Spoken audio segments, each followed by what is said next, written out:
I come off as such a bad person, and maybe I am.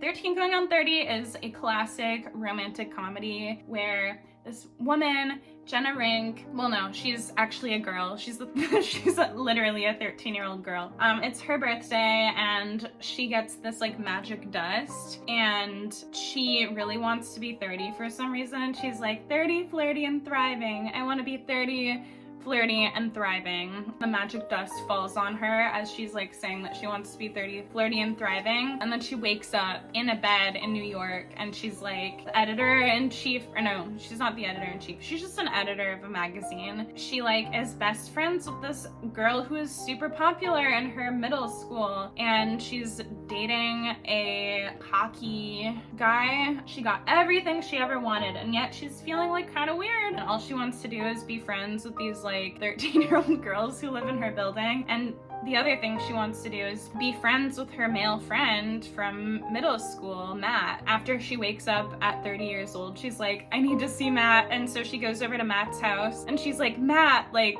thank God you're here. And he's like, we haven't talked since we were 13. You just like stopped talking to me randomly and now we're not friends and now I'm getting married. Spoiler alert. And she's like, oh my God, no, you can't get married. I actually love you and we have to be best friends. And he like has clearly lost his childish sense of wonder because he doesn't want to eat razzles with her anymore, which are like candy and gum. It was like their thing when they were 13. But she still has her childish sense of wonder because she's a 13-year-old in a 30-year-old's body. Yeah, all she wants is to go back to that time when she hadn't betrayed Matt. Anyway, I'm experiencing that in real life, except I didn't just make a childish mistake at 13. I actually made all of the choices. I made all of the bad choices and now I'm like, fuck, this person that I like knew in high school, this guy, I don't know what to call him. I'm gonna call him, hold on. Well, anyway, this guy that I knew in high school and we kind of had a thing, like, but like, we were both really shy, so nothing ever happened between us, and like, I don't know, like there was an understanding for sure, but like we never said anything, and like he could have not been interested in me or like just thought he was interested in me, but like actually wasn't interested in me. I have no idea, but it doesn't really matter because we had great vibes between us. I didn't really get along with most people in high school and I got along really well with him, but I like kind of did the same thing that Jenna Rink did and I just like randomly ghosted him one day because I was getting like kind of scared. I was a total jerk to him right before he went to college and then we like reconnected again after that. We like started talking about much deeper things because we both were like kind of struggling with our mental health for a time, and so we were like talking about stuff like that. Like we really understood each other and we just had a really good dynamic. But then I like invited him to a party and I ended up taking shrooms and crying in my room for the entirety of the party. And he showed up and like was really upset that I wasn't there, and then he was like, never talk to me again, never invite me to anything again. I was like, oh shit. You know, I was like very ego driven at the time and I was like, I don't understand why he would be so upset. Like just because I invited him to a party doesn't mean like I have to be at the party. And so we like basically didn't talk after that. Like as the years have gone on, I've kind of realized like how much I miss him, and like I feel like when you're younger, you don't realize that like sometimes you meet someone when you're like really young, you take it for granted. You're like, yeah, I mean, if I found this person and I'm like 16, then like there must be a ton of other people, but like there aren't a ton of other people like that. And it's just like, you don't realize that until you realize it. It's not even like I was like, oh, like I'm just gonna discard him because he's replaceable. It was never like that. It was just like I took for granted that he would always be there or in like some way.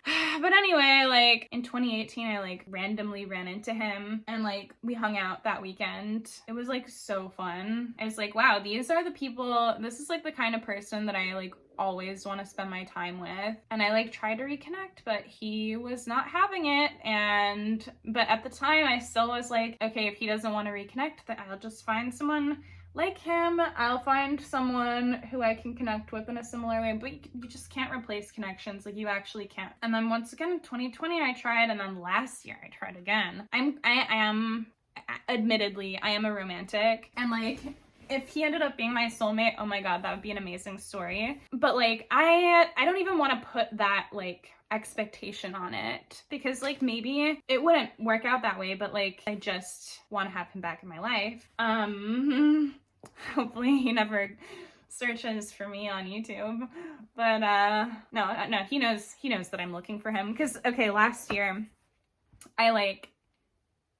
when I was back in Michigan, I was like, hey, let's hang out. And he was like, okay, yes. And so, but then like, he like ghosted me right before, like on the same day that he asked me to hang out, he like ghosted me and then didn't text me for many, many months. And at first I was like kind of offended, but now I'm like, maybe he needs me to like take the initiative. And I've been texting him literally every single day, just like one text per day. Like today I sent him this thing about how Spotify changed my name to like something random.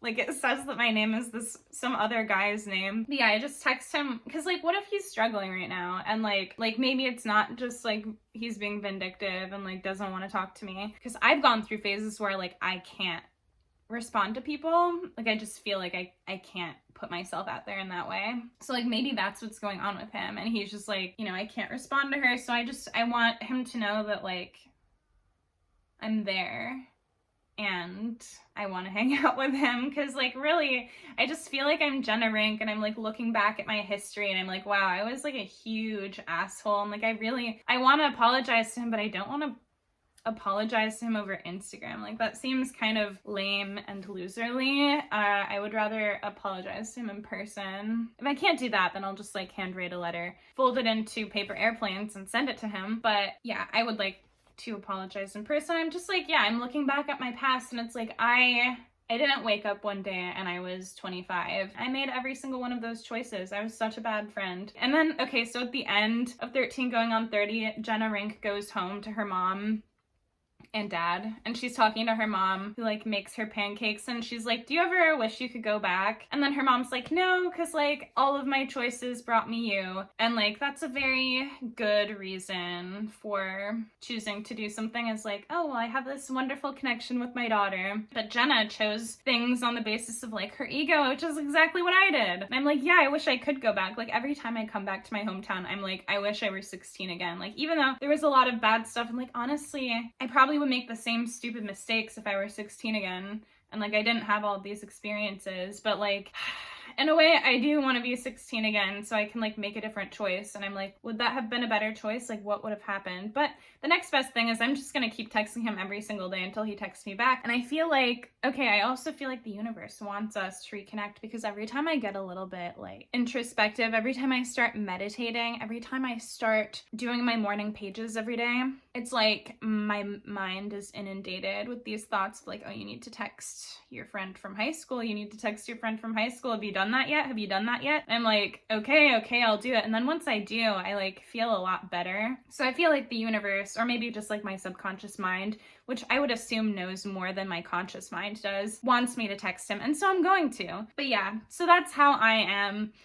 16 going on 25. Do I wish I could go back? Yeah, kind of, but also like, it's a difficult question. But yeah, I'm gonna make a more comprehensive video on that whole situation, although I like almost kind of don't want to, because I feel like that story is like sacred to me. Yeah, I really hope he doesn't watch this video, because I have not spoken so openly to him about like stuff like this.